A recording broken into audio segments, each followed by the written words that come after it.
Yeah. Fly was flying on the team. Touchdown. Time to get Jalen this ring. You don't really want to start a thing. This a Bird Gang Nation, baby. It's a Philly thing. Hater, and you looking like you type trash. I'm just here calling on Philly the podcast. And we can call a man dog or watch Miles score off the handoff. Rest of the division, your man soft. Jackson like Sean, hunting like Randolph. Season hit, early time to do them in. Your boy Philly Fresco. Thanks for tuning in. Yo, good evening, everybody. This is the Philly the podcast evening edition. You know, we got two special guests. You know what I'm saying? We got my guy E. Dorsey, man. We got the man that's the front man, the center of everything. We got Joe Castro. On here tonight. Then we got my guy Marv, man, Swerve. Then obviously we have coming up the back. You know what I'm saying? We got a lot of good info for y'all tonight, man. We're gonna engage with the fans, and we also gonna talk about training camp, because I think that's the most important thing on everybody's minds, because it starts tomorrow. So we got yes, sir. We have a heavy pod this evening, man, and just tap in. Well, what I was thinking we could do is it's all four of us here. We got four. Shout out to my guy Joe Castro. You know, the man, the myth, the legend has joined us. Right? I had to make sure y'all wasn't going crazy on that one, you know. Yeah. Then we got Doris here, and like you said, training camp is opening. So what I was thinking is, over the next however long we're gonna be, I think we could go position by position and just talk about how we feel going into camp, which opens tomorrow. It's just like, you know, this would be triple sessions if you ever played high school football. This is where this is your conditioning, and the triple session starts tomorrow. So, you know, I watched the Bengals show up to camp this week, and then it had me a little hype, and I'm anticipating. And now the Eagles showing up, and I mean, we there. Like, the Hall of Fame game is in 2 weeks, and then preseason start after that. So we here. So I think the date for the Eagles to cut down the date for you to cut the 85 is August 16th. So from tomorrow. So from tomorrow until August 16th, we're going to take a look at the roster and how you think it's all going to play out. Or we can go even past August 16th, but August 16th is the date that NFL teams have to cut down to 85 on their roster. So, I mean, wherever y'all want to start, we can start. I got a list out. I wrote down a list of some things, but I mean, we could start at quarterback and go through the offense, or we can start at the defense, wherever y'all want to do. Quarterback might be a lengthy conversation, depending on Let's just jump into it. You know what? I want to switch it up a little bit. E. Dorsey, what do you want to start off with? To be totally honest, man, there are probably only like two positions of deep concern for me. It's funny, I think everybody believes that quarterback is, you know, the number one talk, where for me it's not really. It's not. For myself, it has a lot to do with our defensive line, our edge rushers. I'm very not concerned, but I think that's something that we need to talk a little more about. Defense wins championships, and you know, over this past season, you know, our defensive line didn't live up to what we know as, you know, Philadelphia fans. You know, the D line being rough and tough and getting after it. So for me, I would probably start with the front seven, and that's including, you know, our defensive line and our linebackers. How about we jump off there? Okay. So we can start with defensive tackle, right?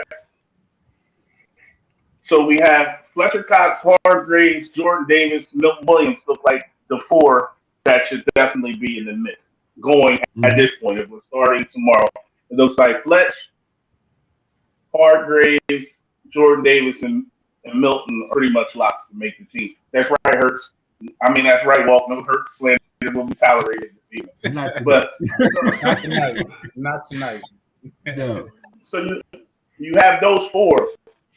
Then you have Marvin Wilson, Renell Wren, Noah Ellis, and Marlon. What's his name? Tilia Tupu. Yeah, I Lapatu just or call him something. Tully. Yeah. I just call him Tully. Yeah, Yeah. yeah, Kelly. So you have those four are the four that look like they're the four men out. Out of any of those four, what guy do you see making a push to make the team? Joe, we'll start with Joe. I would probably say a Marlon Tialapatu, and the only Renell Wren to me is probably the most talented out of those three. If I'm being 100% honest, just like off of what I know, but Marlon just kind of fits what they want. Like Jordan Davis is a way better version of what Marlon was last year. He's a nose guy. He's a guy that's going to play that zero tech. I think that's something that they need. Especially a depth piece for that. So somebody that can spell a Jordan Davis and do exactly what he does. Obviously, probably not at the same level, but he can do the same type of things. I would say maybe, he sneaks in. I think Renell Wren is probably the most talented out of the bunch. I just like what he can do. I think he was kind of a steal and a sneaky pickup. But I would say if you're looking at just like the scheme and what I think they might want as far as depth goes, I think they would want a big, nose guy over somebody that's kind of along the lines of what Javon Hargrave and a Fletcher Cox can do. Again, not at the same level, but it's kind of just the same, it's the same kind of player, in my opinion, if that makes sense. So I think that they are lacking a backup to the type of player that Jordan Davis is going to be for us. So if I had to pick, I would probably say a Marlon Tialapatu. That's my decision. And they drafted him last year, right? If I'm not mistaken. Yeah. Yeah. And that's another reason. You know how we got to be right. You know how we got to be right. Yeah. He ain't giving up that quick. We've seen J-Jaw become everything but a cheerleader right now. So he's not giving up on his first round, his picks at all. It doesn't matter if they're the first round or the seventh. So yeah, that's tough, man. There, we like you said, JJ been everything except the t-shirt guy outside the. It's ridiculous. Yeah, man. I think Tully is the guy that's on the outside looking in right now. The reason I say that is because of the fact that they obviously played Milton more last year. They're going to definitely want to get Jordan Davis snaps, right? And then obviously you got Fletch, and then you got Hargrave on the inside. That's what 5 right there. You know what I'm saying? So you look at it, depending on, it's just I just don't see where, what I mean? Are they gonna do Fletch like they did what's his name? Alshon, where they just had to justify the money. You know what I'm saying? Yeah. He played, even though you knew he was done.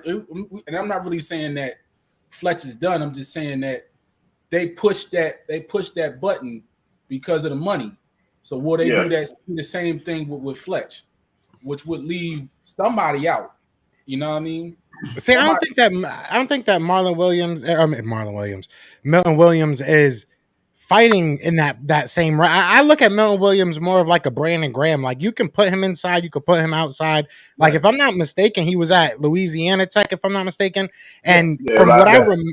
Yeah, so from what I remember, he played D end, and they asked him to play defensive tackle because of a slew of injuries. So, he has not only the ability to play defensive end, but it might be where he's better suited. So it'll be interesting. I just don't know, because everybody I've talked to, right, whether it be within the organization or just outside reporters, it seems like everybody says the same thing. It's like Milton Williams has to be on the field. That guy got to get more snaps this year. And obviously, as us fans, we saw that he got better. So I don't know. I think he'll be all over the field on that D line, to be real with you. Yeah.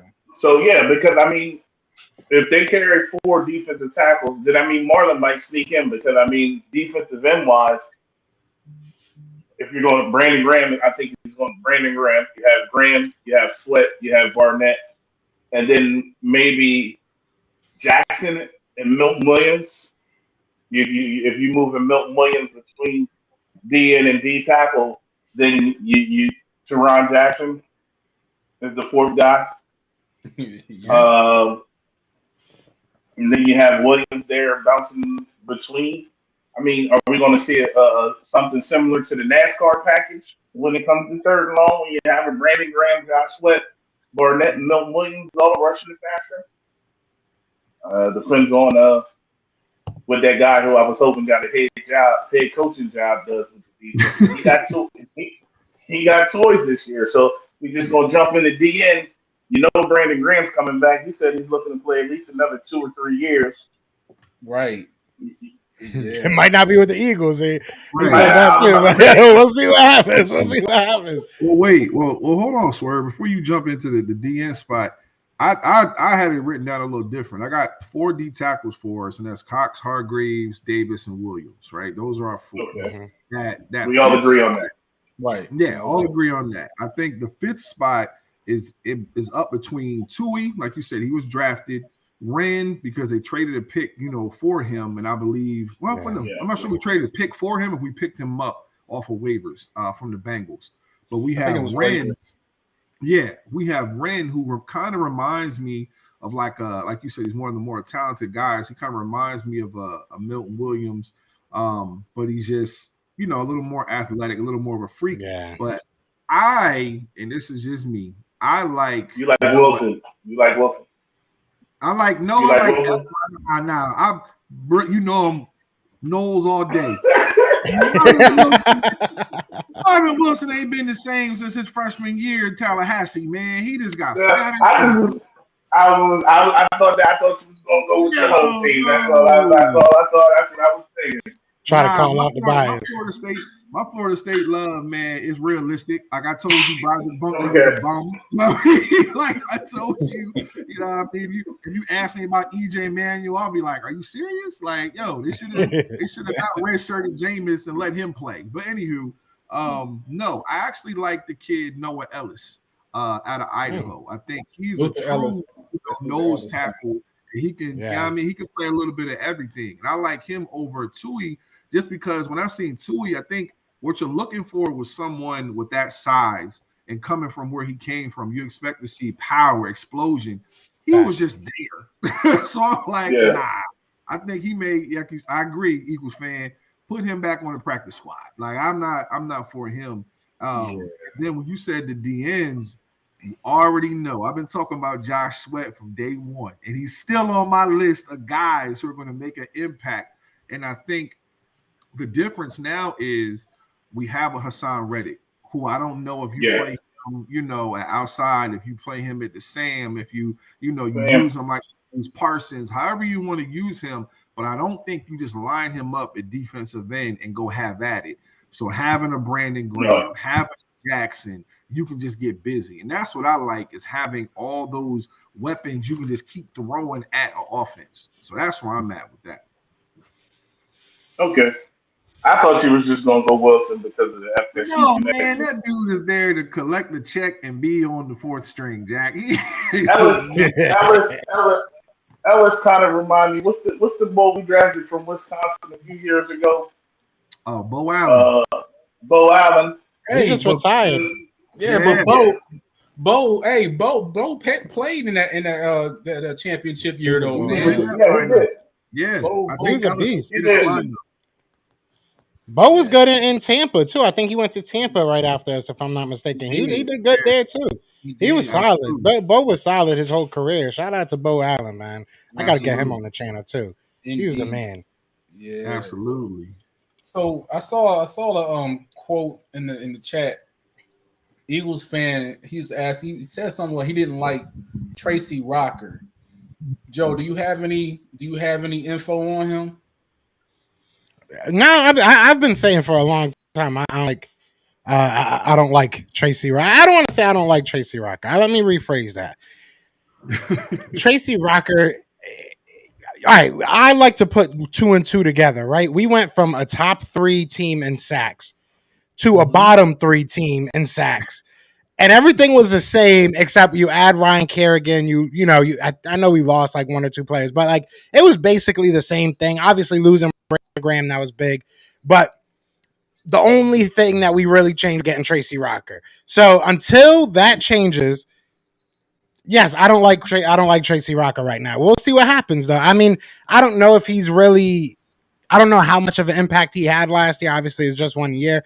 It's just a little bit worrisome that you take such a big, dip in production, and then you hear, your players like Fletcher Cox and people coming out saying that they don't really feel comfortable in the scheme and the system. Do you just break that down and boil that down to your defensive line coach not teaching them the right stuff, not putting them in the right position, or do you boil that down to straight up just Jonathan Gannon's whole system? So I guess that's a question that gets answered over time. But right now, is that to me, it doesn't look good for Tracy Rocker. Like you took one thing that was not broke, and now we got to fix it. You know what I'm saying? So it's a little bit worrisome. Yeah. So I don't know. I think that was a collective effort. Like, I think it just wasn't Rocker. It was Gannon and Rocker combining together. Because anytime you drop and flex back and pass coverage, again, I'm going to argue on that. Oh yeah, I don't like that. No. Like, why are you dropping your best defensive line back to fire running back? Like, it makes absolutely no sense. So, I'm not going to put all the blame on Rocker, but again, they went out and they got him and Gannon now. They have tools, they have toys to play with, and they have a much better. They have much better players and much more talent than they were given last year. So let's see what happens and how it all plays out before we crucify the man. But I'm not a fan of Rocker right now, honestly. We're being completely honest. Yeah. I'm not going to hate him. I'm not going to talk junk about him every week. But if we not getting sacks by week 6, y'all know me. By like week 6, if he's not, y'all gonna have to talk me off a ledge by week 6. If he's not producing, if we're not getting sacks, y'all gonna hear me in the group chat like, man, I'm going to the link. I'm going to the link. I'm going to meet this man. We are going to talk. Yeah, I need. That's the one thing. That's the one thing we have as Eagles fans. I'm trying to tell you right now, Joe. The minute Joe start losing it, bro, my mind's already conditioned to take man.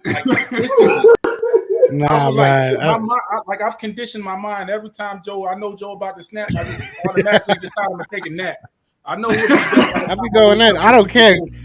They upset me. That's the one thing that we had, though. You know what I'm saying? That's the one thing we had. That's like being, like I was a chubby dude all through high school. That's like taking away my sense of humor. That's how I got through things. Like you took the one good thing I had, was my defensive line, us being tops in pressures and sacks every year, and you ruined that. Like for what? Yeah. I just didn't understand it. So I need to see it get better. And then Tracy Rocker's cool with me again. That's how it works. I'm fair.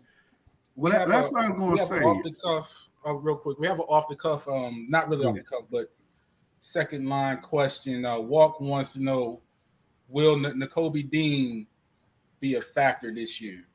Yes. I was going to address that, but I mean we can jump to that. My thoughts is if we're going to jump to linebacker, I think. Well, like Dorsey, because I think Dorsey has something to get off. We can finish out the line first. We can finish out the line first. And then we'll get to the linebackers. I was going to speak towards the Rocker and Gannon thing. I know Eagles fan. I've read this for 2 weeks now. Eagles fan is not for Rocker. Here's one thing I want to throw out there, man. I get everything that everyone is saying about Rocker and the pressures. That's not his job. At the end of the day, it's Gannon's job to put us in the position schematically so that we can make plays. Rocker was there to get guys like a Milton Williams, a Teron Jackson better. And we saw that week in, week out, those young bulls got better. So that's what Rocker's there for. The veterans, like you said, Joe, Fletcher didn't like the scheme. Hargraves didn't really rock with the scheme. So you see a lot of those older guys now making plays, but we can't say that we didn't see the younger defensive linemen rise up week in and week out. Like that's what Rocker was there for. So I'm with you, Joe. Now that Gannon, Swerve, as you said, Gannon now toys and the pieces to go with the talent, go with these young guys in his scheme.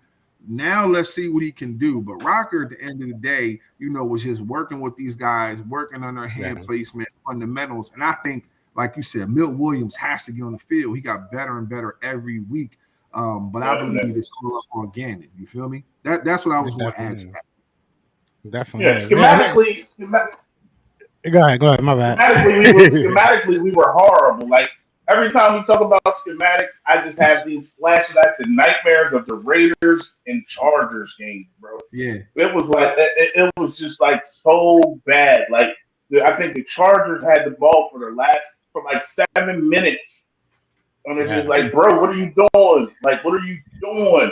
Yeah. And it's like, come on. I keep trying to tell people too. It's like I feel like people talk about. I think Dorsey said it early in the show. People talk about Jalen Hurts to the end, and that makes 100% sense. Don't get me wrong. Jalen Hurts is a key piece to the development of this team. There's no doubt to that. But if Jonathan Gannon comes into this season and thinks he can do the exact same thing that he did last year, I'm a little bit worried. I'm a little, and I'm going to be 100% honest. I'm not going to sit here and act like I'm the X's and O's guru. I'm this and that. You know what I'm saying? I'm going to have some people on that have really break down this tape, because there's some guys that I know that are really high on what Jonathan Gannon did last year as far as what he did with his schemes, and just felt he didn't have the players. So I'm all ears. I want to hear that. I want to see how, because I do believe and I do see how the improvement, in the players that we have for the scheme that he has will definitely help him. I just didn't see any change. You're telling me you're a guy that can't make any change. Like, you're just going to say, I know that this round peg doesn't fit in this square hole, but I'm going to keep going like this. You know what I'm saying? I'm just going to keep going. And that worries me. That worries me that even if we do have talent, and if the talent that he has doesn't fit the mold of what he wants his defense to be, does that mean our defense is just going to suck again just because they're not doing what he exactly wants? You know what I'm saying? I need me a defensive coordinator that's going to fit to the talent that he has, not the other way around. So that's what worries me. That's what really worries me. And if it's too complicated, you do what everyone else does when something is complicated. You dumb it down a little bit. Dumb it down. It's not hard. If you got to play zone or man, switch between zone and man, that's what you got to do. But don't sit out there. If you know these guys aren't equipped to do what they're supposed to do, go to the base package. Facts. You know what I'm saying? Facts. So are we don't going play to 20 yards back? Right. Oh, yeah. Oh, my God. Lord. So, Nakobe Dean and the linebackers, what do you guys think? Well, take that first. You have I really, this was one of my positions I wanted to watch. Like, and I think we're just gonna. This is how I want to look at it. Hassan Reddick is going to play Sam. So you put Reddick as Sam, and then that opens up. You have T.J. Edwards, White, Nakobe Dean, Joe's guy, Davion Taylor. That's my dude. And Sean Bradley, right? And Sean Bradley. I think if you look at the five between Edwards, White, Dean, Taylor, and Bradley, I think Dean is the best linebacker out of those five. Like, just coming off a natural talent. Like, Nakobe Dean reminds me of Roquan Smith. He just isn't he doesn't explode into the tackles like Roquan did. But as far as everything else Roquan did, Nakobe Dean did perfect. Nakobe Dean replaced him and filled in perfectly at Georgia, right? So you have Dean, who I think you can play at the middle. So then it's all about what do you think T.J. Edwards, White, and Davion Taylor, who's the best out of those two? Yeah. Who wins that last linebacker spot between White, Edwards, and Davion? Davion, when he played, he showed flashes. He showed out in that Broncos game, boy, till he got hurt. Yeah. Out. Keyword is when, though. That's when he's actually in there. It's weird though, because I feel like the linebacking spot became a strength. Probably, I don't even want to say strength. It became the most interesting conundrum I've ever seen, because not only do we have a bunch of linebackers, we have a bunch of linebackers that are good at different things, which sounds good. You know what I'm saying? That sounds good. But unfortunately, in the game of football, I'm sure you guys can attest to this. The coach doesn't go across the way and tell you, hey, I'm gonna run it this time. You should probably put TJ Edwards in. Hey, I'm gonna pass it. Maybe they're like, so again, it goes back to Gannon. Like Gannon has to make the right decisions with his personnel. So it's kind of nerve-wracking.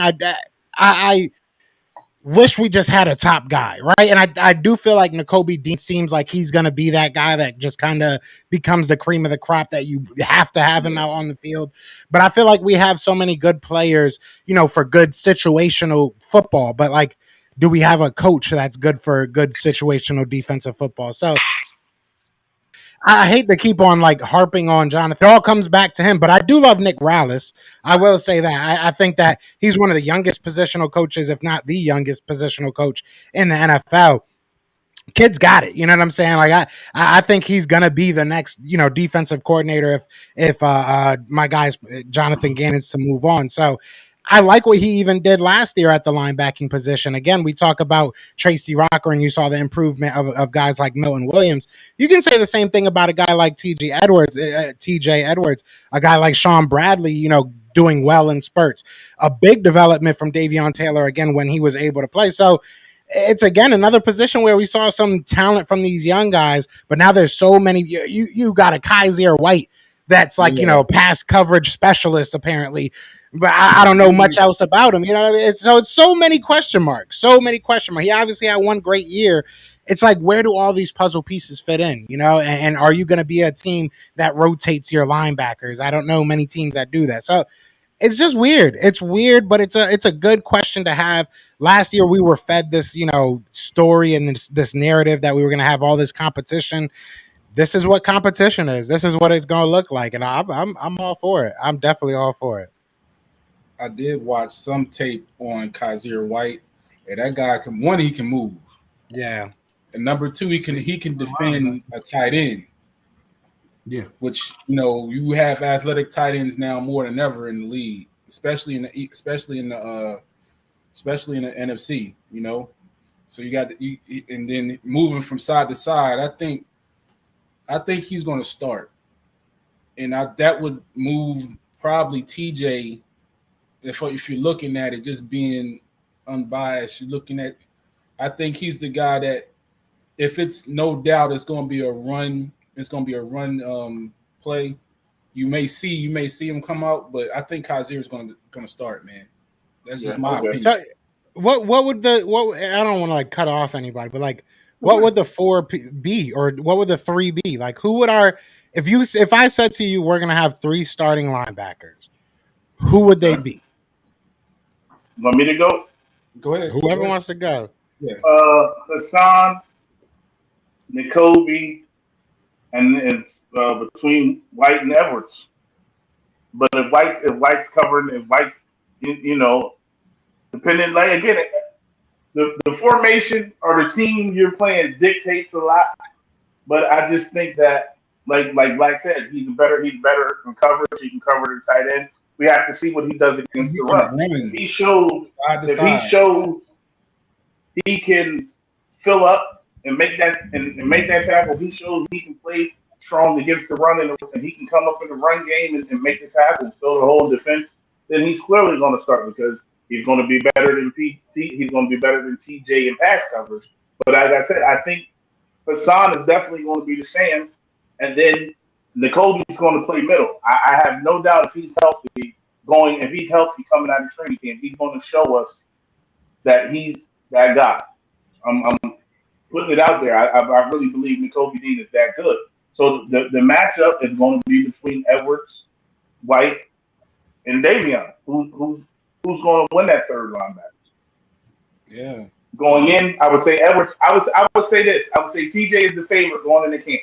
If I had to pick 3, it would be Reddick, Dean, and Edwards would be the 3 starters going. If we had a game tomorrow and they tried it out 3 linebackers, I think the first team would be Reddick, Dean, and Edwards. But I think Edwards, that's the spot to watch. TJ Edwards on the weak side. But if I could put one thing in there, They didn't pay Kaiser for nothing. They didn't pay him a lot, but he's not Eric They Wilson. didn't pay him much. They ain't paying much, but he's not Eric Wilson either. He's not Eric Wilson at all. That was the point that I was going to make when I touched on it, which is, for once, the linebackers are. First of all, I mentioned, let's talk about the front seven. For once, our linebackers could be a strength for us, where in years past, the last time we had strong linebackers, that's when we had Hicks, Bradham, Kendricks. That was the last time I could say we had three linebackers that could be on the field at any given time. Because after Hicks got hurt, they still were good with Bradham and Kendricks. When I look at what we have right now, it's going to be crazy for the simple fact that, like Joe said, we have so many different interchangeable pieces. So for me, the biggest question is, as we said, well, Gannon has to step it up. I still don't even know what we run. Are we a 4-3 defense? Are we a 3? Are we a 3-4? Because when you have a Edwards and the Kobe Dean, you're at the advantage if you can get both of them on the field at the same time. And then you still got White and Riddick. You're at the advantage if you have them on the field at the same time. So for me, I don't think we switch up defenses. But if you take a look at what we have in camp, we were just talking about the D tackles, having the Ellis, having a Tui, having a Hargraves. These are 3-4 nose tackles. These aren't true D. These are noses. So I think they have something going there. If it's me, first day out in camp, I got Edwards at the middle. I have Riddick at the Sam, and I have White at the Will. For the same reason that Black said, like, listen, they didn't pay this man to come in here and be a backup, but I do thoroughly believe at some point in camp we're going to hear Nakobe Dean buzzing. We're going to hear, someone else falls off. He could step in at any of these positions, but I think he's fighting for the mic and the Will. I truly believe you pay Hassan Riddick to be the Sam. That's what he does. Yeah. I think in some of the comments I read, and I agree, there's a name out here that people probably won't even know, and that's that kid Kyron Johnson. Kyron and Pat Johnson. These are two dudes. Yes. Pat coming out of Tulane. I watch a lot of college football. I love watching that kid. Like, those are late night games. That's how I got a chance to see Milton. That's how I got a chance to see Scott. Tuesday night games. Yeah. Tuesday night. I got a chance to see Wednesday night. Yeah. So I watched those games and I knew, like, okay, somebody in our scouting department actually knows something about football. Because after Joe Douglas left, I'm a Howie fan when it comes to the money and it comes to the salary cap, but Howie does not know talent. And once we lost Joe Douglas, I could see the difference in the room, when it came to our guys. So for me, I think there are a lot of guys who are fighting. I like Taylor. I like Bradley. I feel bad for the kid Stevens, because they switched him from safety to linebacker, and he just, couldn't get healthy. So, as everyone's saying, it's going to be tough. Like, the competition for once, there are going to be some dogs out there, real heavy dogs out there in that front seven. Yes, sir. Yeah. Jacoby did get the raw end of the stick on that one. Yeah, shout out to Jacoby, man. Shout out to Jacoby. I had Jacoby on for an interview. He was like the nicest kid ever, man. It sucks, but it is what it is. Who knows? They might move him back to safety. I mean, that's not out the question. I know he was working a lot with the linebackers last year, but hopefully, maybe he catches on. I'm starting to think I'm just bad luck for these guys when they come. I had Aaron Sippis on. He had a terrible end of the year. Like, it was like even down to the punter. I'm bad luck. Huh? Me and Dorsey talked about him last week, man. Sippis, man, he was good. Hey, when the weather was warm, he was hot. He was killing it. When after Halloween, I didn't know who he was. Right, bruh. He forgot to take off his costume or something. It was like, bruh, come on. But it was terrible. That's what happens. That's what happens when you pay your punters $11 a punt. Yeah, but I ain't getting ready to go. That's true, though. You guys did mention something. You gotta spend some money. You guys did mention something that was important. Scouting. We obviously heard all the mess during the year, during the spring about the scouts being moved out and so on and so forth, and Howie having to retool. But what I think that the scouts did that left out, they left the cupboard full this year. And I think for once Howie may have been humbled. I'm not going to sit there and say he's learned his full lesson, but I think Howie has been humbled and learned to listen to his scouts and listen to his guys that are in his war room and get the guys that right. Because come on, man. Like, I think it was a blessing that Nakobe fell to where he did. Bro. This year, all you guys know how I am in regards to Howie. It's hit and miss, hot or cold.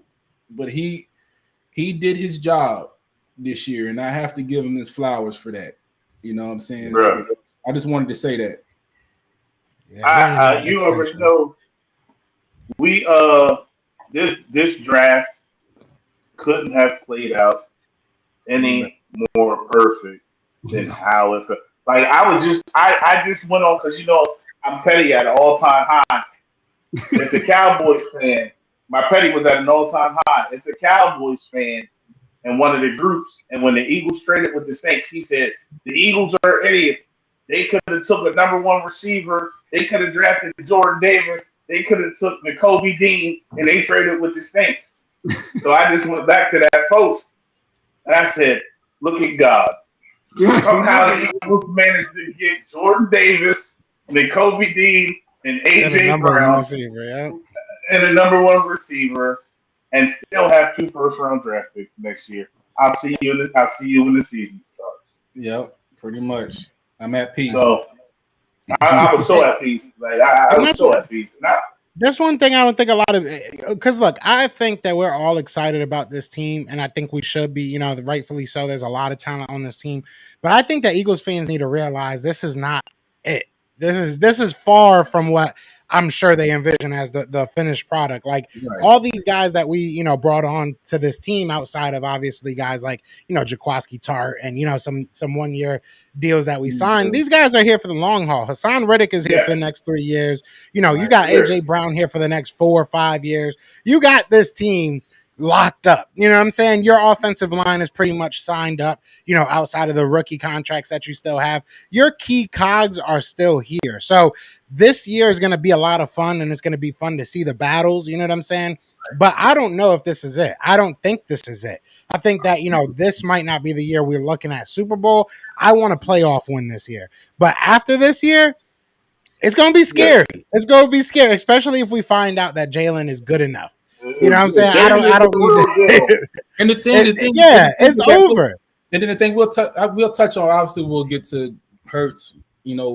Probably towards the end, but understand that people are, top. If I say 15 out of 32, or 10, or I'm not even saying 10, 11 to 15, and you have a decent defense, right? A decent running game. I'm not saying Jalen running. I'm talking about your running backs running, and him making timely throws.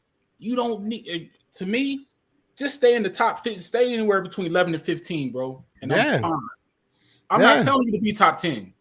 Be 11, be between 11 and 15. I think that's realistic. That's fair. That's fair. So many people throw out this he has to have some Josh Allen jump. Josh Allen was picked number 4 or something like that overall or something.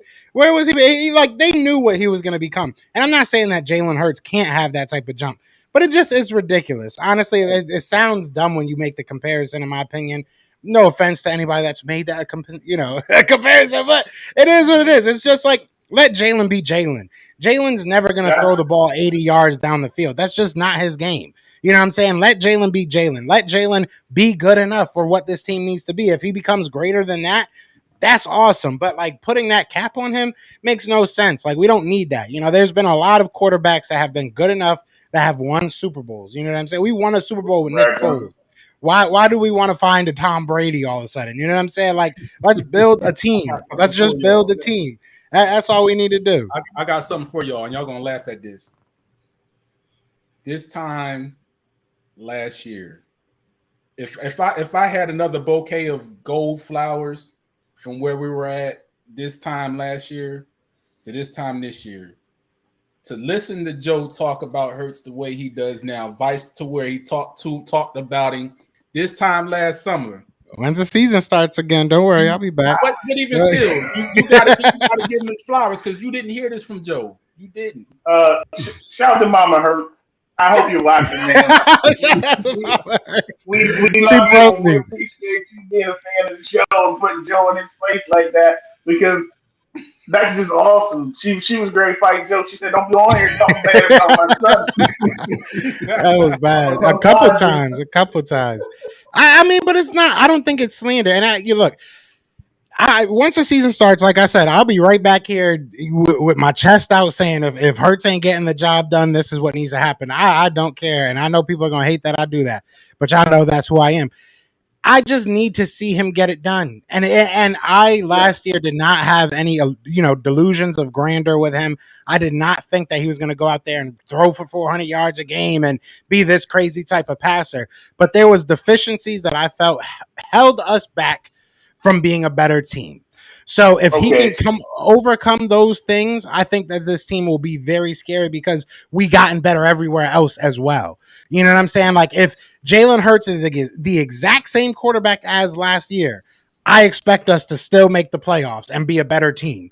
Yeah. But if he gets better, this team could be even better. You know what I'm saying? Even better. So like that's kind of where I'm at right now. Say again? How does he get better with the receivers that he had last year? I mean, I don't see. I love that argument because I don't think that it's fair. Do you think that Quez Watkins is a good receiver? Do you think that Devontae Smith? Do you think that having the number one running game, number one offensive line, one of the top 3, top 4, top 5, depending on who you ask, tight ends, and then having a Zach Ertz as well? He had weapons. I think having a rookie head coach and offensive coordinator, essentially, not knowing certain situations kind of burned us. I believe that the deficiencies with Zach Ertz not being the Zach Ertz that we know and love played a part in that. I totally agree with you with our offensive line and our running game, stellar, top, I loved it. But a rookie wide receiver in Smith, he had to adjust. He had to get right. I love Quez Watkins, but Quez Watkins, to me, is a number 2. He's a number 2, number 3 at best in the slot. And, unfortunately, Rager hating on my guy Quez. The Barb up there hating on my guy. I put it to you like this. And I believe Rager, that unfortunately, him being picked where he was picked, he was who I thought he was. We were just the fools who picked him that high. I knew exactly what he was. So when I see that, like Swerve said something last week, we talked about Carson's maturation. And, the first year you're throwing to the Dorial Green Beckhams of the world. You're throwing to Alshon Jeffery. And instead of Nelson being your number 1, now he's your number 3, and you can let him get funky. So I think when you get more talent around the kid, and as I said last week, this is his first time since high school in the same offense 2 years in a row, I expect progression. But it helps having a better wide receiving core. It helps having a healthy offensive line. It helps guys like Goddard, and I love Goddard, but Goddard got to show me something. You can't step in Zach Ertz and just be okay. Like they got really see, but he wasn't just okay last year. That's the thing. I feel like Eagles fans as a whole, and I'm guilty of this as well. Don't get me wrong. We look at the third down drop that Dallas Goedert had. And this is going off the top. I don't have the numbers in front of me. I believe he had like 5 drops last year, which was not even close to the top. You know what I'm saying? Not even close to the top. He had 5 drops last year. So 5 drops we remember over him being top 2 as a tight end blocker, him being, top 5 as a tight end receiving tight end. Like we forget all that. He wasn't just okay. Dallas Goedert is the real deal. You know what I'm saying? He consistently gets those PFF grades for a reason. That man is real. Stay healthy. But and to even go further, hold on, and to even go further, we talk about Carson Wentz's, rookies, and here y'all go again, making me sound like a Jalen hater. No, but real talk, real talk. Though. We talk about Carson Wentz's rookie season.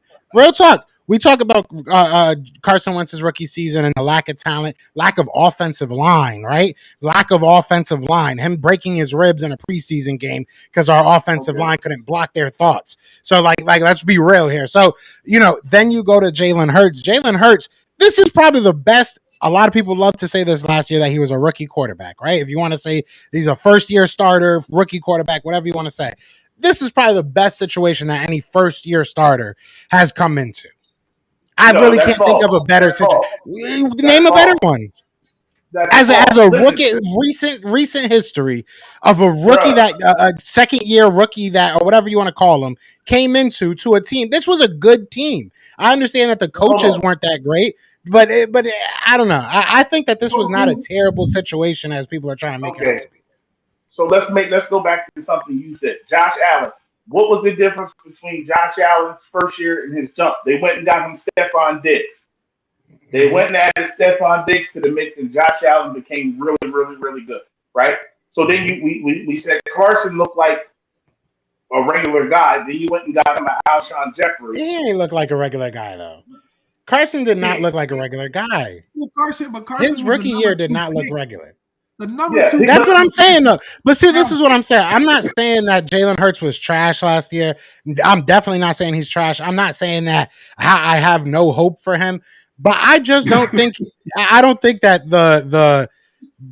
I don't think that the world fell around him as a lot of people would like to make it seem like. I really do think he had actually a pretty good path into becoming our starter. There was a lot of craziness around him, but there was zero expectation on him. There was zero pressure on him. Go ahead. Who led the team in rushing last year? Wasn't it Hurts? Exactly. I mean, but that, what does that prove, though? What does that prove? The run game was suspect. The run game was suspect without him. That's not true. That's not true, though. It was not. It was not suspect without him. It was suspect because we were running the ball 8 times. Like Miles Sanders was the leading running back when it came to yards per carry, but he was not getting the ball. Like, we can go back to previous seasons when we have a good offensive line, especially as good of an offensive line as we have, we can move the ball. We can run the ball. Jalen Hurts was a benefactor of that. Yes, he was a benefactor and our lead rusher, which I don't think is something to be proud of as a running team. I don't think that's something we want, you know what I'm saying? But at the end of the day, I don't think that means that, he was our run game. But we have one of the best offensive lines, if not the best offensive line in the game right now. And we have a good run scheme. You look at the San Francisco 49ers, they have a good run scheme. Like, and I'm not trying to sit here and sound like a Hurts because there's nothing about Hurts. I just don't think that he had the worst, situation in the world. I think he had a pretty damn good situation. And I think it's fair to criticize him along the way. I think it's fair to say, I need to see him pass better, make better decisions, on third downs, make better decisions in the pass game, make better decisions when it comes to running the ball. There was a lot of times he did not need to run the ball. So I just feel like there's a lot of things that you still want to watch with Jalen Hurts, but at the end of the day, it is what it is. I mean, I just went out like a rat.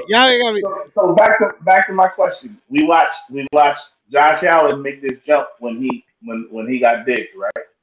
We watched Wentz make a jump when he got Alshon Jeffries and Torrey Smith, right? And Nelson moved to the third. So now you see Hurts is getting an AJ Brown, and that's going to move Smith to number 2. And that's going to open up Quez Watkins to be the 3, because I think he'll beat out Pascal. And Quez Watkins is lightning. I think he needs to get open. He gets in space, and if he's in space and you can't jam him, I think Quez is the player to watch this year. So with the acquisition of an AJ Brown, I think Ringer might turn into. I think he's gone, bro. I was catching them babies, unlike Aguilar. Where that guy at? I think he's gone, bro. I think they're gonna get rid of. I think they're gonna trade him before the season starts, man. If they could find a trade partner, I think we would trade him for some Omarosa's bread or something like that. I think little Booty. Bro, you remember those little homies? You remember the little homies you used to get at Walmart for 25 cents? You give me a couple good ones. You give me a couple good ones. I might, you know what I'm saying? I might drive them down myself. Oh God, I might drive it out myself. Bro, I don't care. I will take that man to the airport if they find a trade partner. I will take Raiders to the airport myself. But guess what? Raiders are going to do that's true. I would love that. I would love that. I hope so. I want to say though, you said to Brandon that our running back group ain't that good. Our running back group is really good. Our running room has always been good. Oh, it doesn't really matter who's been there. Josh Adams went crazy as our running back. We always have a decent running game. It's whether or not they actually want to run the ball. So I just don't think it's on Hurts. The reason I say that is because one, our main running back can't stay healthy. That's the first one. The second thing is we don't have and then when Booby is healthy, he's not the type of back you think of on a 3rd and 1 or a 3rd and 2 to get the first down. Because you notice at the end of the year, even when Miles was healthy, they would still give the ball to Gainwell. They were giving the ball to Gainwell and Boston Scott. Right, and I like Boston. Don't get me wrong. You know, Boston is a friend of the show. Obviously, the show. But at the same time, I'm just calling it how it is. I don't think of it as it being great. Is it good? Provided people are healthy, yes. But they need another. They need a big bat. They need one. Well, we got Kennedy. I thought we were going to sign one earlier. The kid Hardy from Dallas, but apparently that didn't happen. That fell through. Yeah, we talked about Kennedy Brooks last year, and our last show when I told you I thought about him. He's DeMarco Murray light. Like, I'm not a big fan of Oklahoma running backs, and he's not one of the great ones. He's not AP. He's not he's not AP. He's not. So I'm like, I think he's going to be a good. Because he don't beat people up. Nah, we need some beef. And honestly, if it wasn't for the fact that Howard has that shoulder, that's the guy. Like, he gets the yardage. If you're looking, for the short yardage, that's what it is. But I think I said to somebody earlier, I'm like, honestly, they're going to bring somebody in. They have that open roster spot after getting rid of Craig James. And I said, we're going to bring in the back, and it's either going to be somebody who can, really bang, or he's a camp body. And at the end of the day, you bring back in Jordan Howard. You know what you got. But they signed the ball from Dallas today. The cat from Dallas today. They let him through. They ain't signing. Okay. Yeah, they ain't signing. All right. That's what I thought was going to be the camp body. Right. Like, there's some other. Like, it might be Kennedy Brooks. It probably is going to be Kennedy Brooks, but they have that open spot, and I think there's still some backs on the street right now that we could use that could actually make a difference. But it's about that paper. Howie's not going to mess up the paper. Because same thing, how Jordan Howard ended up on the practice squad. He didn't want to pay him for the whole year. I get it. Yeah. I get it. But Mr. Wayne said it's going to be Holyfield again. That dude is I wouldn't mind. I love Holyfield. Maybe I'm the only one. I like Holyfield. He's dookie.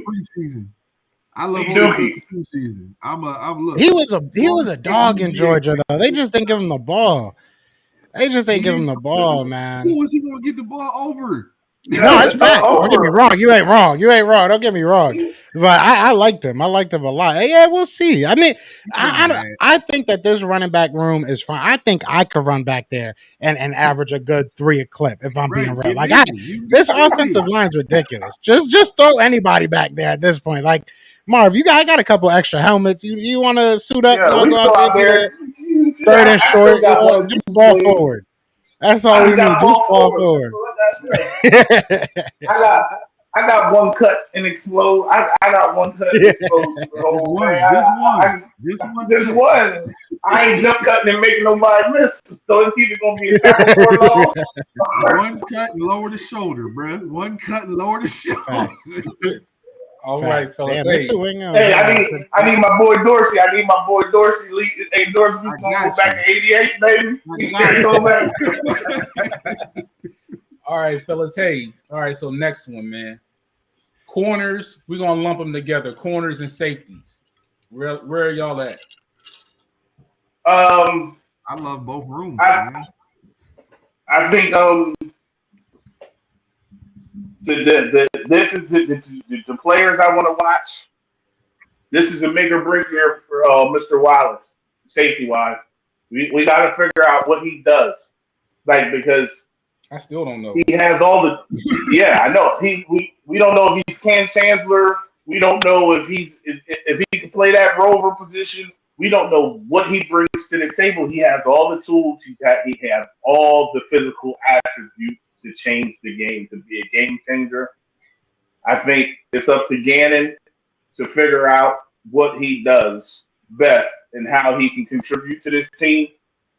So as a safety, I think that's the guy in the room who's on. That's the guy. Like Kayvon, he's. I think they're going to keep Harris. They're going to keep Epps, and I think Tark's already on the team. I think those three are locked in. Right. So we need to know what we're getting from Wallace, and we got to figure it out. And we got to figure it out expeditiously in my TI voice. Expeditiously, we got to figure out what Mr. Wallace brings to the table. I think as far as corner 1, 2, 3, 4, 5, I think we keep 6. I think if we only keep 5, if we keep 6, Josiah Scott. Y'all know who that guy is the 6. Yeah. Josiah Scott. I think Scott is the 6th corner. I think. Hold on, what's his name? Vincent Jr. Yeah, Kerry Vincent. Kerry Vincent Jr. Vincent Jr. Vincent Jr. is going to be the guy to push Scott. So I would think if you keep 6 corners, Scott is the 6th, but I wouldn't be surprised if Vincent Jr. pushes Scott, and you might be able to play him at safety. I was just going to say that, table. I think you might be able to slide Vincent Jr. back to safety a little bit. So if he can play a little safety, I think he might earn a spot over Scott as the 6th corner safety, and then you have a Maddox who can play safety a little bit. But the problem is you need Maddox as your third. If Maddox is your third guy, which I think suits him best, you need to get two more guys that can play outside. Yeah. Because I don't want to see Maddox outside at all. We had that conversation last week, I believe, or 2 weeks ago. Black and I had the conversation. Maddox is strictly your third corner, and you might can fill him in safety as first, but we never want to see Maddox on the outside. So that's my take on safety cornerback. All right. What you got, E? Oh man, like I said, this is besides the linebacker room that I'm excited about. I'm extremely excited about our secondary for once. And my reason being is because of the depth. I know everybody's like, let's go out here and, get the kid from Cincinnati. And I'm just like, again, huge film watcher, man. Huge film watcher. And if it wasn't for the fact that the Bengals, went to the Super Bowl last year, most people don't know who the kid was from Cincinnati. They have no idea. They never seen the dude before. And I look at it like, just because we think we have a need, we need to go get the guy who's disgruntled and bring him in. Like Black said last week, then you got to pay him. So, no, I like our room, what we have as is, and I like the guys that we have. I'm huge on Tart, Harris, and Epps. I think there are some guys that they're probably out on the street, because I think Wallace, to me, he's a true strong safety. Put him down in the box, let him get busy, let him get nasty. But he hasn't shown that. So for me, they're going to give a kid like Maiden, they're going to give a kid Blankenship, an opportunity to go show what they can do. But I think we have our top 3, and that's normally how we rock out. You know what I mean? When we had Jenkins and McLeod and Graham, we stayed with that. If we had a 4th, he was a special teamer, like the kid. I don't know how you say his name. What's it? Shasher? How do you say that one kid's name we got? Shakari. Yeah, Shakari. Yeah, like that's the kid I would put in that spot over a Wallace. We kind of look at players a little different, but I agree with you with the Maddox thing. I'm gonna start with Maddox. Like Maddox is in the slot. That's the guy. You feel me? I'm not big on Josiah Scott. I actually am looking forward to seeing Scott and Jimmy Moreland battle. I think a lot of people forget that we brought him in on the low. Right. I totally forgot about it. Yeah, you feel me? Like to compete and actually put in some time. I'm not saying he's gonna come out here and be the next best thing, but I think in a different situation, when you now have different responsibilities, you can truly show what you can do. And I think a Moreland, can get that done. So I think as far as like we were talking training camp battles, I think that's a battle that's going to happen. It's who's going to be, the backup behind Maddox. I think it's between Scott and Moreland. I like Slay, Bradbury. I'm big on Gowan. A lot of people may not know much about the kid, but I've seen him, up close and personal. And there's some things like he's got the intangibles. He's long, he's physical. I'm glad, I'm actually anxious to see what he can do. I'm not against McPherson, but I am against Penn State corners. And he's a former Penn State corner. Like, at the end of the day, that's where he started. So to me, it was like a year though. It was only don't put him on us. Don't put him on us, man. It's only a year, but I'll ask any Penn State player, any Penn State fan to name me a corner in the league that they got. You feel me? And it's going to be hard to do. So they got one coming. Joey Porter Jr. Joey Porter Jr. will be there next year. Joey Porter Jr. is the truth. I seen him up close too, but I like Slade, Bradbury, McPherson, and Gowan. I'm not against Vincent, but I think Vincent is going to have a fight on his hands between Goodrich, Job, and the kid. Goodrich and Job, because the simple fact that we paid them as much as we did as UDFA. Yeah. And I think Goodrich is a guy, had we not gotten Bradbury, that would be fighting for an opportunity to be a backup here. You feel me? So I look at those guys and I say, wow, here's where the competition's going to be. It's right here in these two rooms. It's who wants it, because all these guys are fighting for a job. And unfortunately, we're going to lose out on some guys that are going to hit the practice squad or get cut that could otherwise have started for us. Right. Yeah. I think the cornerback room is interesting. And you look at, like you said, I'm glad you brought up Josh Jobe, because I know you guys saw when I was doing the mock draft, I had him at 7th round, 6th round pretty faithfully. I think that there's talent there. You know what I'm saying? Mm-hmm. I think that he played. He was not as productive as I thought he would be. He didn't play up to his talent. I think that's the best way for me to say it. He could have been way better than he was out there. But I will say Mario Goodrich is an interesting prospect as well. Like you said, I think the highest paid undrafted free agent like in history. I think it was. When I talk to people about him, I think it was a friend that I talked to him about, and he just kind of said he's good at everything. Like, he's not necessarily great at anything. Right. You know what I'm saying? And that's kind of why he fell out of the draft. He's not necessarily like the best at this, but he's good at everything. He can do a little bit of everything. Joe, he reminds me, Goodrich reminds me of Sheldon Brown coming out of SC, where it was South Carolina. Didn't Goodrich played opposite of AJ Terrell, right, in college? Nah, Goodrich played opposite of Diggs. So he's an Alabama kid. Hold on. Okay. I'm thinking, Joe? No, Joby's Alabama. Yeah, Joby's Alabama. No, Goodrich was opposite. What's the other kid? Wasn't he Clemson? Terrell. Yeah, he was opposite of Terrell. That's the 31. He was opposite of Terrell. He was. Yeah, Clemson. He was. Right. Him and Joe played opposite of Diggs. So Goodrich is good. Goodrich is that deal. Like, Goodrich is solid. Yeah. Joe played opposite of Diggs at Alabama.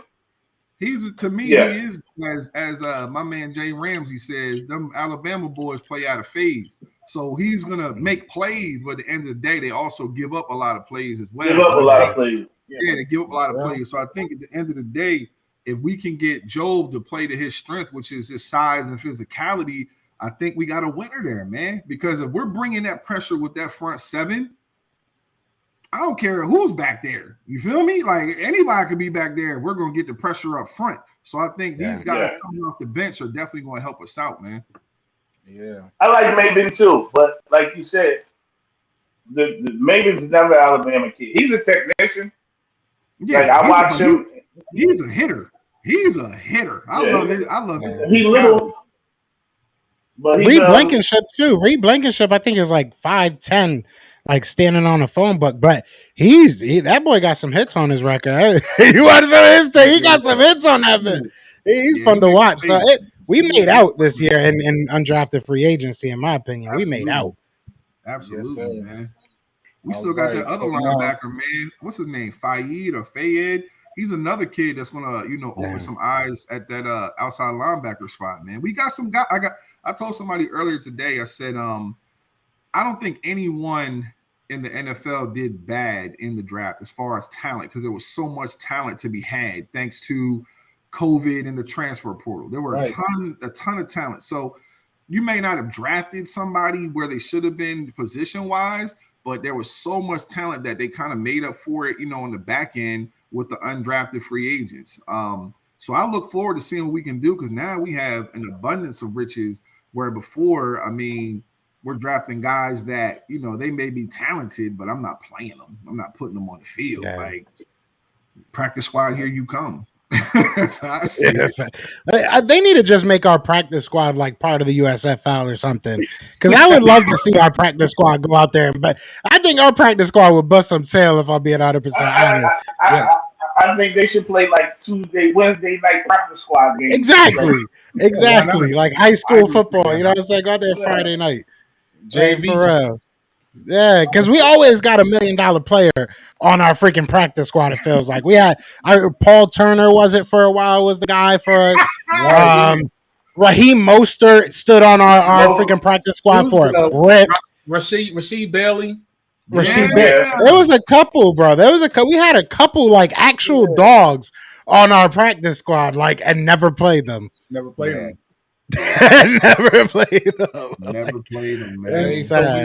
We're to the final two spots that we got to highlight a little bit more: the receiver position and obviously the quarterback position. Which one do you want to take first?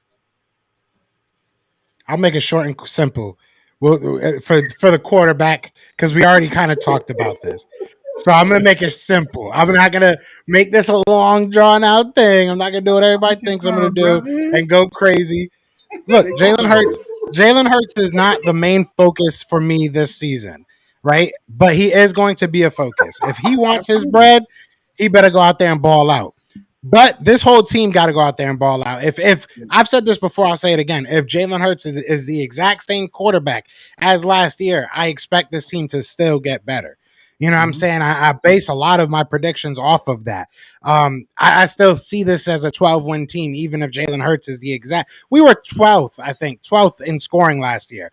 Our defense should be a lot better. So if you're able to stay around 12th in scoring, you should be a better team, in my opinion. So if we're talking $40-50 million a year like these quarterbacks are talking, that could be a question all in itself. Would you give $40-50 million to Jalen Hurts right now? I don't know where you guys fall. I personally wouldn't. That's what I said. Remember when I said between 11 and 15? Yeah. And let's say they make the playoffs, they win a game. You're going $35 million. You're going to have to have those conversations next spring. Not this offseason. He's going into his third year. This is when you have to start talking. Yeah, if they start off well, what do you do? He's starting at $30 million. Let him for you, Joe. Is we just saw the deal that just happened with Mr. Murray and that's a whole nother topic. I put that spread, and the one thing I will say about that is I don't like how they put that out there about him. I understand it, but it wasn't necessary to put, hey, if you play video games, sir, we will void your contract. But that's a whole nother topic. We'll talk about that later. I just read it before we got on, bro, and I was like, but I bring him up to say Kyler Murray, Jalen Hurts. Who you got out of the two? Who's the better quarterback in your opinion? I wouldn't want either of them, but honestly, I would probably say Kyler Murray. I mean, it is what it is. I think Kyler Murray has the better arm of the two, and I think that they're comparable as runners. So I would probably say Kyler Murray is a slightly better quarterback. And how many playoff games has Kyler Murray played? I think 2, right? Hasn't won one, or he's played one, hasn't won it. I know he had a terrible. I mean, yeah, he doesn't deserve that kind. But that's like saying, you know what I'm saying? You go to this terrible restaurant and you only gave them $5, but when you go to this beautiful restaurant, you should still only give them $5. No, different situations get different, negotiations. He can't play Madden for the rest of his life. So I mean, that's a deal he had to make. I don't know. I understand where you're going with it, but I can't. If we gave him $30 million, if it came out tomorrow that we gave him $35 million, I would feel the type. I would. I can't lie. I would feel some type of way, and I would be nervous. You just said he's a better quarterback than Jalen, and statistically, I'm probably sure he's not. But at the end of the day, I mean, we could definitely look at it. It's not if he's not, it's not that far. Like Jalen is. Again, here's what I'm saying. Where was Kyler Murray drafted? He was a number one overall. Yeah. But what does that? But my thing is, what does that have to do with our situation? That's my point. Because the comparison is as if this quarterback cannot play or he may not be able to play to a certain level. I'm naming people who have had better situations than Hurts, and Hurts has made the best out of it. I agree with you. No one wants to see him run as much as he has. I agree that I would love to see the maturation process. But what I'm saying is when you have a Hopkins, a Kirk, a Ertz, a Connor, all the weapons that he had over there, just for them to do what? Connor! Yeah, no, I agree with you. But all those dudes. My thing is, that's not my quarterback. That's not my quarterback. So I wouldn't want to make a similar situation in Philly. Okay, but if you're going to pay him $35, why don't you pay Jalen $35? You're not paying him $35 though. You're paying him like $47. What is Kyler's? Kyler's money's crazy. My whole thing is, I understand what you're saying, and I even put it out there that I was like, do you just give Jalen Hurts 30 now because that's a bargain? You know what I'm saying? Like, do you just do it because that's going to be a bargain now? But it's like, I'm not going to just bet on him. Like, $30 million that we gave to Carson was a bet. You know what I'm saying? And it was on the high end until more contracts came out. I don't know if I would do the same thing with a Jalen Hurts. I don't think that he's shown the same thing that a Carson Wentz has. This year can change everything. Don't get me wrong. This is his second year as a full starter, third year in the NFL. This could change everything, right? After this year, he's got one more year, and I'm sure he knows that. His agent knows that. You know what I'm saying? And the NFL knows that. So this is everything. My opinion is hanging on this season. But as of last year, coming out of last year, I don't feel comfortable with my team saying we're going to give him a 5-year deal worth $40 million because we think he's going to become way better. I just haven't seen enough to realistically say that. I'd rather wait. But if he wants to take a 30 mil, he wants to take 25 for a couple years, let's talk. Let's talk. You know what I'm saying? Like, but that's where I'm at with Black is that I think at the end of the day, you know how he operates. He's probably talking on the phone to, to David, what's his name, Malubleta right now. That's Jalen's agent right now, talking to him, trying to get a deal done because he knows what can happen. And you don't want to, get the banana in the tailpipe again, where you thinking you're getting something and then you don't, you get, screwed out of it. But I'm be honest with you, man. We got those 2 first-round picks next year. I don't want to waste it on a quarterback. Go get me that running back from Texas, and I'm good. The other quarterbacks that are coming up out of there, I'm not a believer. I'm not a believer in any of those boys coming out. Because guess what's going to happen?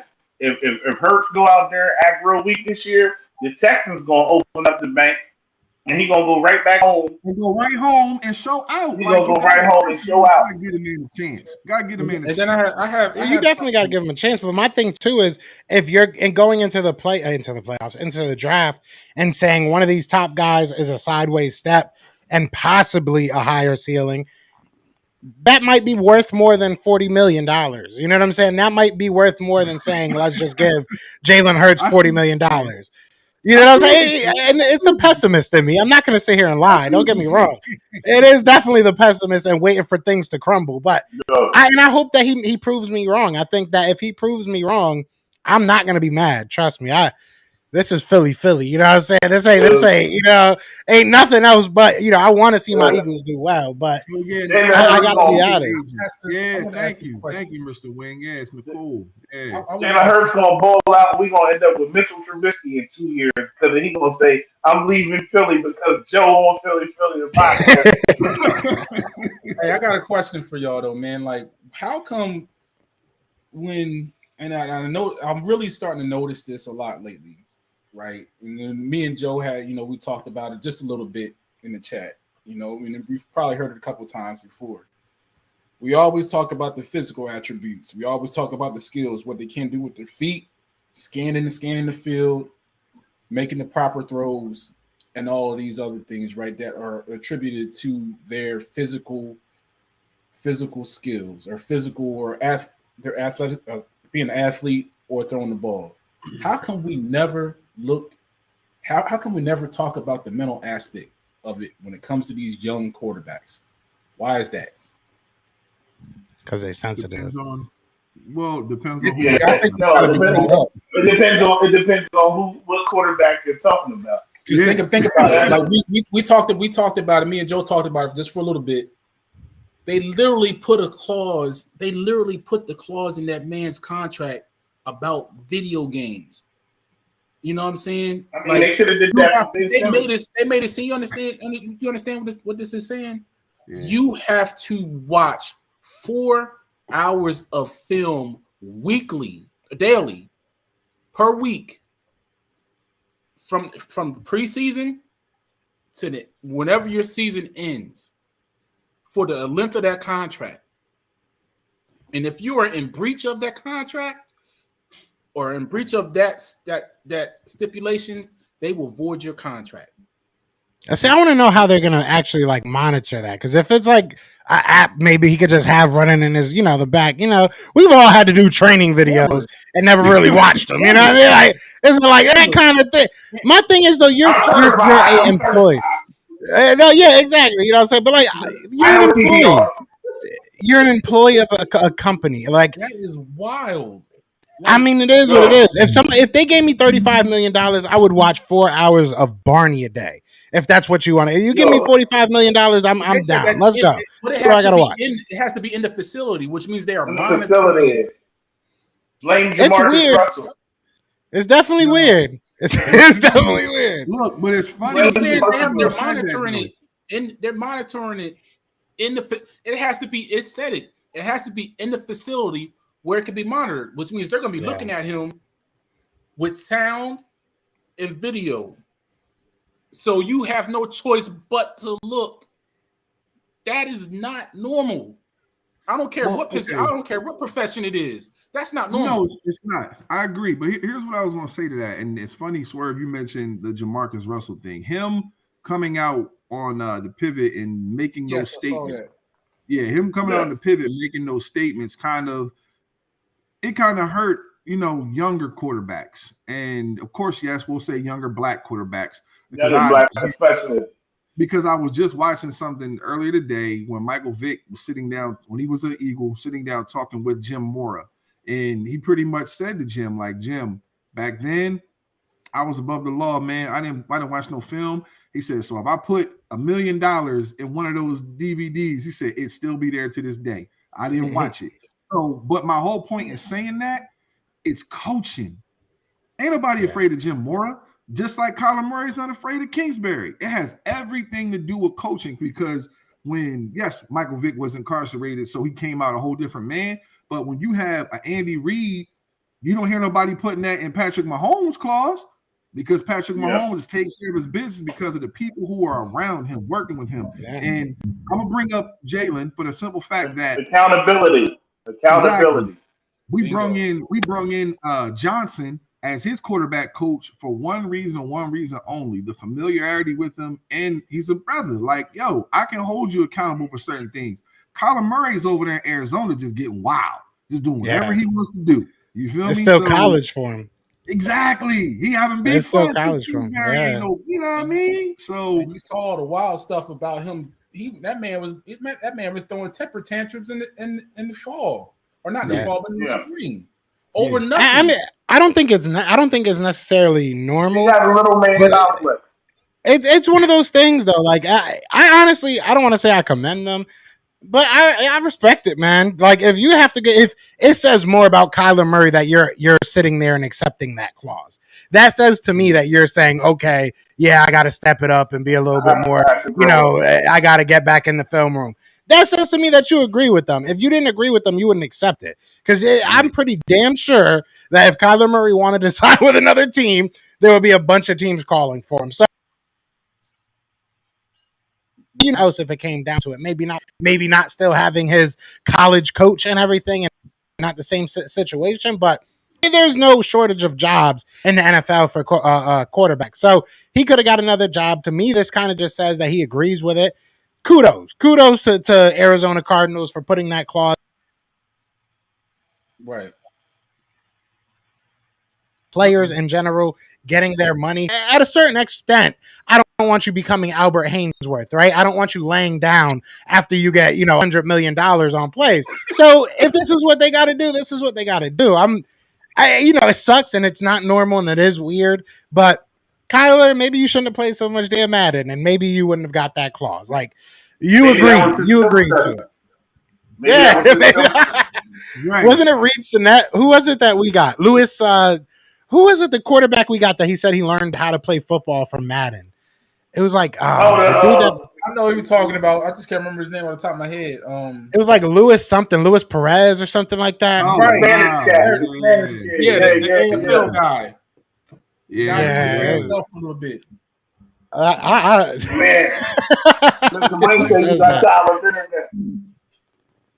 don't know who says that, man. But yeah, man. I just brought up Murray. I brought that up because that contract is crazy. The whole YouTube. The funny thing is, I say this to my son. He's going a sophomore in high school this year, and I'm like, the amount of time you spend, in your room looking at TikTok or YouTube or something like that. Like you could be in the garage listening. You could be watching, studying film. So I sent him that. Like, see what I've been saying? This is a grown man who's about to lose his job because of this. Like you got to work hard. This is your job. And if you don't love it, about their money. They're not. You are an investment. You know they looking. You are an investment. Go ahead. If they talking 200, what was it? 46 mil a year. 230. I'm trying to tell you right now.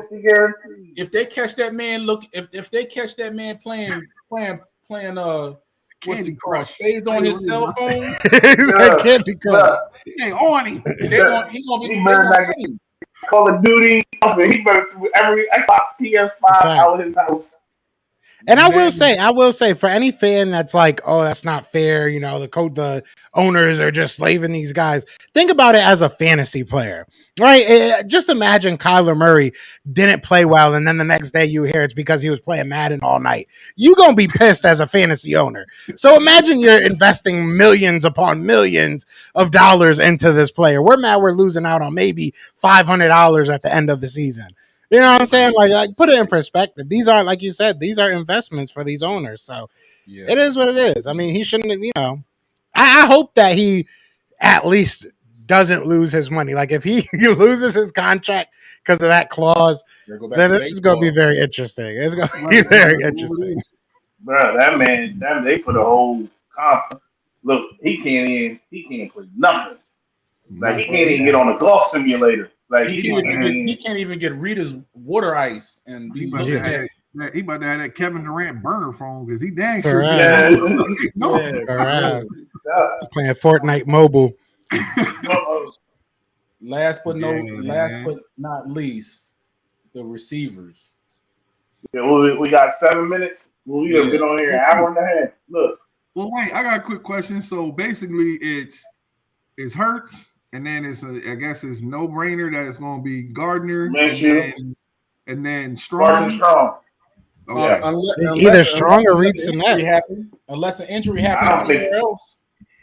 I don't think so. Yeah, how he is. Howie a trade. If Trade. Mitchell will be gone. Quick. Mitchell will be gone if an injury happens. I hope they can keep him, man. I hope they can keep him because I like Strong, but I think he needs to get around some NFL doctors to check out that knee. Them knees look like Gardner Minshew selling his bus. Excuse my language. Yeah, he's selling his bus for like I think he said $25K or something like that. We should all chip in. We can get a tailgate bus. Knees look like oodles and noodles, man. Yeah, he's stronger. So I just want to jump on that. So I'm sorry, Swerve. Go ahead. You got the receivers, my brother.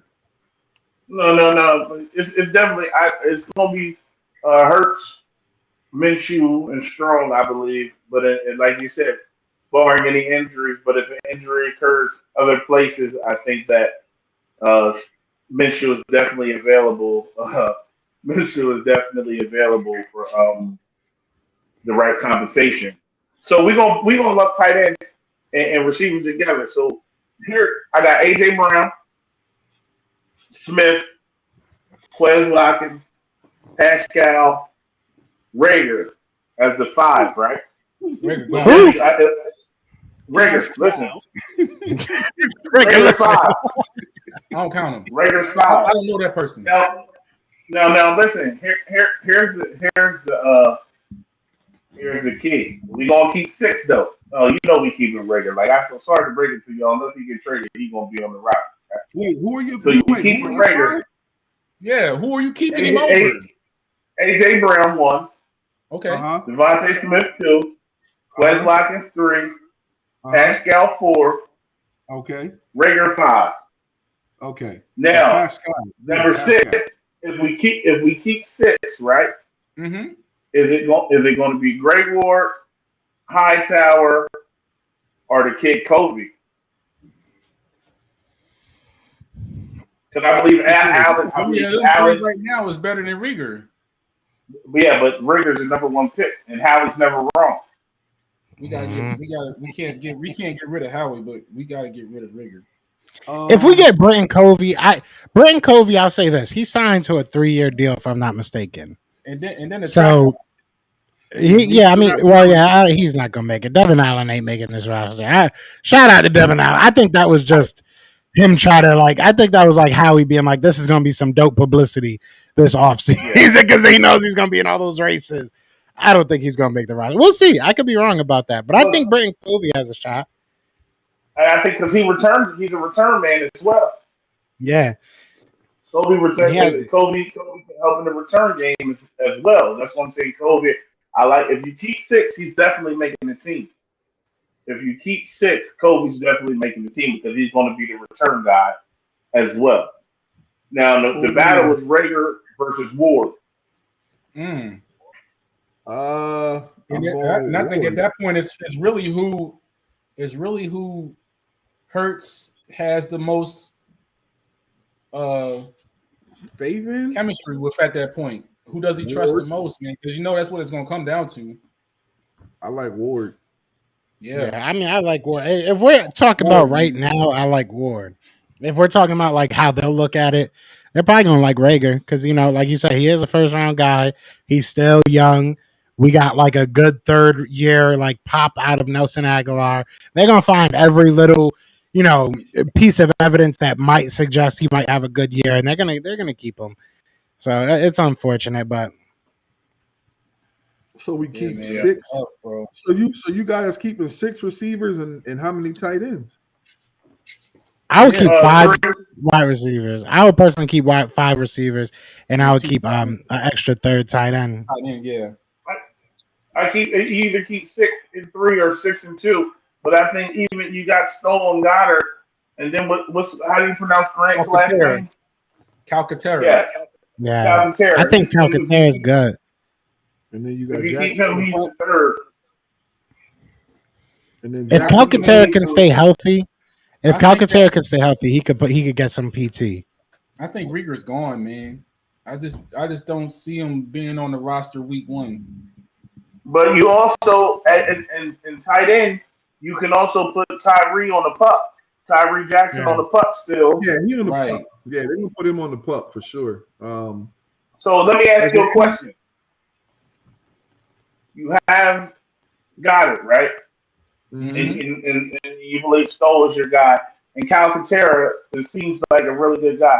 What would you give up to get Gesicki in an Eagles uniform? Nothing. I treat him the same way I would treat. I treat Gesicki the same way I would treat a Jesse Bates question. I mean, you gotta pay him. No, you don't. Gesicki ain't gonna get paid that much. Yeah, Gesicki's not gonna get paid, but I think he would but we don't flourish. have any money though. Not for that. Or do I don't think it's worth it. Do you want I him don't think because I like Gesicki. He's a Penn State guy. I like Gesicki. I'm sure. I think he won't get. I think he hasn't gotten a fair run in Miami, and I think you can get him, and he can come here and produce in this system. Okay. But then you will run into there's a chance you could run into the same situation that they had with Ertz and Goddard. Yeah, it's like how many times do you want to be in 12 personnel? I guess. Right. Yeah. Exactly. If that's so Gesicki, you can line him up. You can line Gesicki up and play a little slot, but then you got Quez. I think Quez is gonna have a crazy year, but I think Gesicki is a little bit more versatile. You can play him in the slot or as a receiver a little bit more. I just think they're using him wrong in Miami. And Calcutta, whatever his name is, Calcutta Grant can run all the routes. He reminds me of Gesicki. Calcutta or Cal, whatever his name is, that guy. He can run all the routes. He can run the receiver route tree. And maybe he's a store brand version of Gesicki, who's the store brand version of Gesicki himself. So we might have a bargain right there. I was just saying. Well, no, I don't. I only like the kid Grant because of the connection with him and Jalen, the Oklahoma connection. Yeah, the Oklahoma ties. I get that, but I'm not. Other than Dallas and Stoll, who is a blocking tight end, I'm not too sold on that room. You feel me? Like I like Jackson on the pup. I understand. I would love to see him healthy. I thought he was going to be a stud, and then he got hurt in that meaningless game. But I've been told sometimes that I'm greedy, man, when it comes to talent acquisition. And I think I love what you're saying as far as, getting a kid like Gesicki where, as we're all saying, like how often are we going to be in 12 personnel? How many mismatches are we trying to create? But I look at it like there are some veterans that are out there on the street, in the tight end game that we can use that can actually make a difference. I mean, there's probably more, but the first guy, that came to my mind a while ago, and I don't think we're going to sign somebody like him, is like an Ebron, where at the end of the day, he can block if we need him to block. He can go out and cause a mismatch if we need a mismatch, and he's going to be cheap. It's not going to cost us a lot of money. And, right. Cheap right up for Alex. That's right. And, when I look at our wide receiver room, I'm with all of y'all, man. Like, no doubt, 1, 2, 3, Brown, 1A, Smith, 1B, Watkins, the second, number 2, Pascal, I like him. Unfortunately, Rager, unless we can find a trade fool, which I doubt, we're going to have to hold on to him, for another year. And I think, there is going to be some competition between Ward and Covey and any of these guys who can bring some type of special teams pop, because I know they had guys like Huntley. They love Huntley for whatever reason. I don't see it. They love guys, that can, do a little bit of this and a little bit of that. But then I had to remember that was a Doug Peterson regime. You feel me? Right. And these guys are different. And I think he's gonna, now take a look at this and just make some moves. So I still think there are some receivers sitting at home, man, that we could pick up. I don't think that we're done. We can't be done. This roster is good. It's better than last year's, but I think we still can make a move or two in the running back room, in the wide receiver room, in the tight end room. And of course, we talked about I need to see a punting competition, as crazy as that sounds. Where's Marquez? Marquez King. Marquez King. We're King. You feel me? Like, they did that. They did my guy dirty, man. Yeah, get him off of YouTube. Bring him into Philly. Yeah, He'd be perfect for Philly, to be honest. He would, like, I don't know if there's ever such a thing as like a perfect punter. I miss Donnie Jones. Did Donnie Jones like retire or some shit? Yeah, Hey he man, just my, like my man wore the do-rag, didn't he? yeah. He used to do the gritty. He was the only punter I saw that used to dance and sing. He was the man. That's an LSU Yeah. boy. Hey, LSU. what was it? What game was it? I think it was the Falcons game. My man, I think he had the do-rag on. He had to take it off and put his helmet on during the game. Put his helmet on. Yeah, he wild. He wild. Get him in here. Give him a shot. That man had on the little Bow Wow do rag. Yeah. So Mike has a quick. I wouldn't keep neither one of them. Yeah, I had to, bro. Hey man, I just leave them. I would drive a beater out to out the middle of nowhere, act like I ran out of gas. Know what? Leave them there. You know, the only Philly team they should have been playing on lost the championship on what was the USFL? That's the Philly team. Both of them should be playing on. And that's why Howie is so lucky he made up with this draft class this year. You know what I mean, free agency, because good Lord, those were two catastrophic mistakes. They set franchises back years. Yeah. But you know what's funny? Howie like I redraft all the time. Howie is the king of redrafting, because the fact that we went out and got AJ Brown, that's all that is. Yeah. The fact that we got Kaiser White, that's all that is. Like he basically said, let me go get the guy I missed out on. He wanted Matt. I should have got the first time.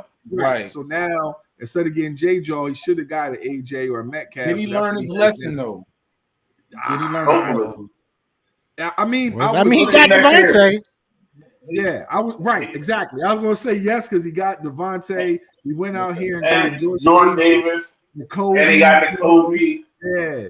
I even like the kid Jurgens. I think everybody keeps saying slide him in at right guard. Where I'm like, well, if he's the future, he's going to replace Kelsey, ain't he? Yeah. So why are we putting him in right guard? I like Sam Malu at right guard if he's healthy. I mean, let him. They have to pay him. That's the thing. I mean, my thing is, if Jurgens takes a spot, I'm not going to cry about it. We could find a center next year. Same thing with Landon Dickerson. There was a lot of talk, the similar talk, that Landon Dickerson was going to be the future of center. He's the future of our guard position. I'm cool with that. If Cam slides into that position, then cool. If not, I could wait till next year to see him play center. What if Sayamalu was solid this year? What if Sayamalu was solid this year? What did they do? You got to pay him. No, you don't have to pay him. He's gone next way. Maybe his value goes a little bit higher, but there's no way he's coming back to this team. He's not. We just don't need him right now. No, I mean, I'm not a big. So you saying he signed a 5-year deal with Detroit Lions next year? Right. 3 years, $33 million. Yeah, I'm not a big fan of the kid that we got, Driscoll, but apparently they love him. I mean, it's like everybody's saying get rid of Dillard. I'm like, nah, I'm not getting rid of somebody. Yeah, no, I'm not doing that. Give him a minute. I'd rather have him. And they're like, well, he can't be a swing tackle. So what? Stop being greedy. Trent Williams ain't a swing tackle either. You can attribute all that to Stout, though, man. You can contribute all that to Stout, man, because Stout has made some guys some money recently, bro. Stout and you know what I'm saying? Right now, without a doubt, that he man can come get me. He can come get me right now, and I get a 2-year deal from the Bengals. Oh God, the Pharrell. You go make it somewhere. Man, I mean, we have a lot of guys, man. I think offensive line wires are doing well. I know we were just saying about the wide receivers and tight ends, but I think our offensive line plays a part into that, and the tight ends that we have play a part into that. If you don't have tight ends that can block, we're in trouble. We don't have wide receivers that can block. That's what Pascal's here for. It's because he can block very well and hit you with that jet sweep. I didn't realize how big he was. I saw a highlight of him hooping, and I'm like, what the hell? Like he's a big man, and I think now we get a chance to see, with everything that we talked about here tonight, we get a chance to see what Gannon has and what he's about. We get a chance to see what Sirianni has and what he's about. No excuses. No excuse, right? No excuses, because we're not as weak as we once were in certain positions. And again, there were no excuses before. You put out, the best 53 and you go to work. I get that. But ultimately, we have some guys who are just like, bro, how did you make the team? Like, I understand everybody, who is in the NFL is there for a reason. They're talented players. I mean, is there some nepotism out there that I don't know about that some guys are playing and stuff? I don't know. I mean, Tim Tebow keeps getting tried out, so right. that's what doesn't show. He about to go to hockey This is next. the last question, and then we're gonna close it out. What do you think the Philadelphia Eagles are the favorite to win the division this year? Wait, do we think they are based off of what we have? Well, as currently constructed, do you think they are the favorite to win this division this year? I'm gonna let the OGs close this out, and I'm gonna say 53-53. I think we have the best 53 in our division, but we also have to hope and pray that everyone is healthy, that our coaching staff comes out and uses our 53. But 1 through 53, I think we have the best roster in the division. Yes.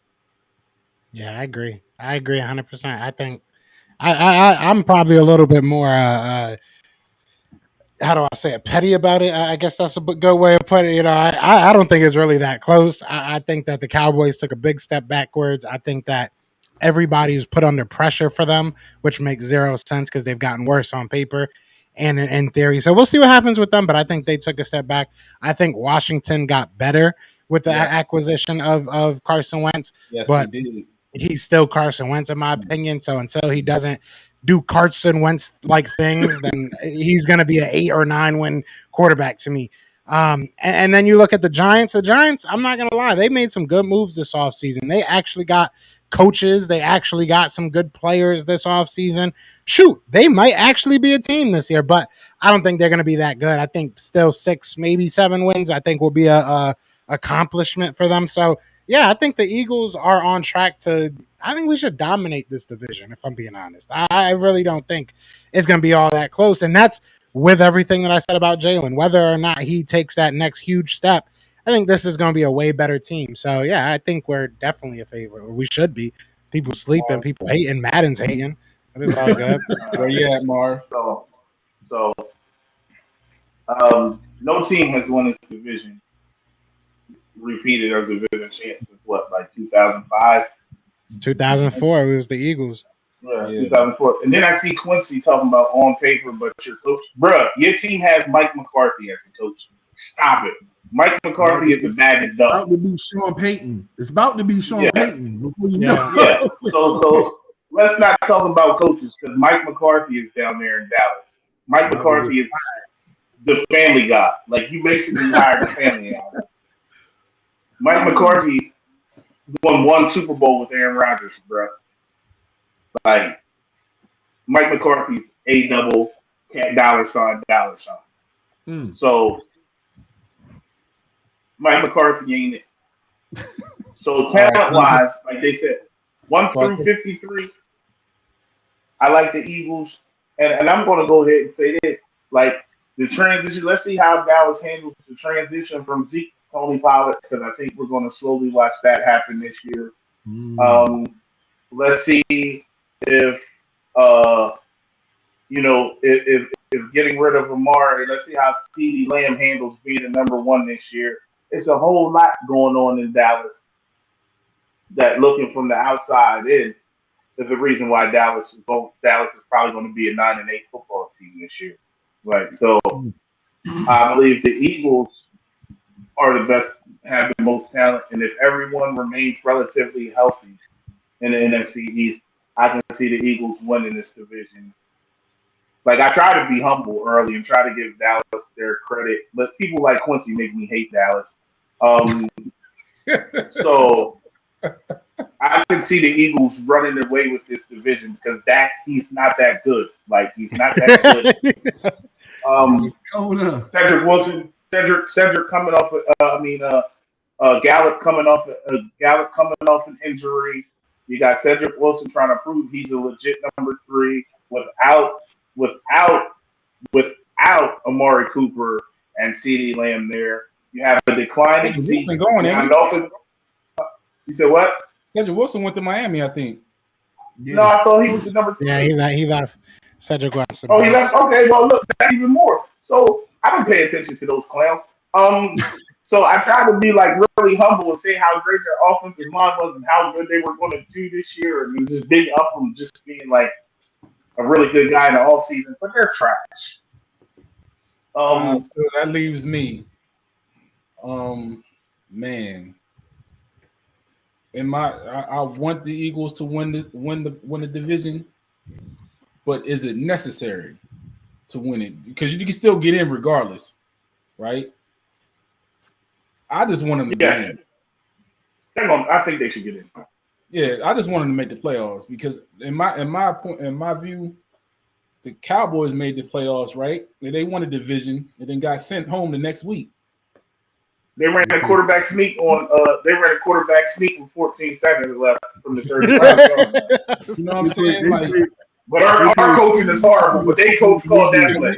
We saw the 49ers not win the division and make it to the NFC Championship game. Yep. So is it a must? So that's where I'm at with it. I would like them to win the division, but I don't think they need to. No, they don't need to. But I think the question is, do we have the better? Who has the better roster? Yeah, we have a better roster. Oh, the Eagles have a better roster.